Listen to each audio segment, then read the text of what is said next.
नमस्कार। तर आज आपण बनवणार आहोत महाराष्ट्राची पारंपरिक पद्धतीची पाटवडी रस्सा। चला तर बघूया। त्यासाठी सर्वात अगोदर तेलामध्ये जिरे टाकून चांगली फोडणी द्यायची आहे। त्यानंतर हिरवी मिरची, लसूण, हळद टाकून त्याची पेस्ट तयार करायची आहे। ती पेस्ट या तेलात टाकायची आहे। त्यानंतर चवीनुसार मीठ घालून पाणी ॲड करायचं आहे।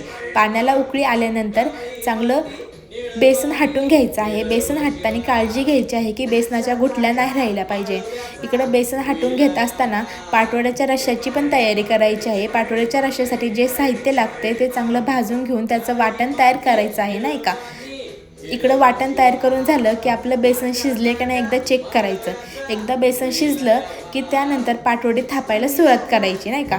तर अशी मस्तपैकी कोथिंबीर सगळीकडे पसरून घ्यायची। त्यानंतर पाटवडी थापायला सुरुवात करायची। पाटवडी थापताना थोडीशी काळजी घ्यायची की थोडी पाटवडीचं बेसन नाही का गरम असतं, नाही का, गरम गरम थापायला लागते, त्याच्यामुळे थोडीशी काळजी घ्यायची।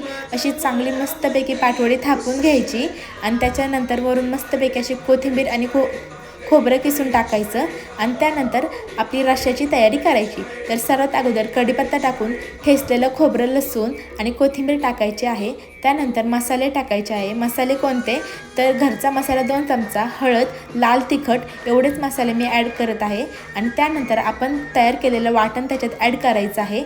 ते वाटण टाकल्यानंतर त्या वाटणाला तेल सुटेस्तोपर्यंत परतून घ्यायचं आहे आणि चवीनुसार मीठ घालायचं आहे। एकदा मीठ घातलं की आपल्याला जेवढा रस्सा पाहिजे तेवढं त्याच्यात पाणी ॲड करायचं आहे।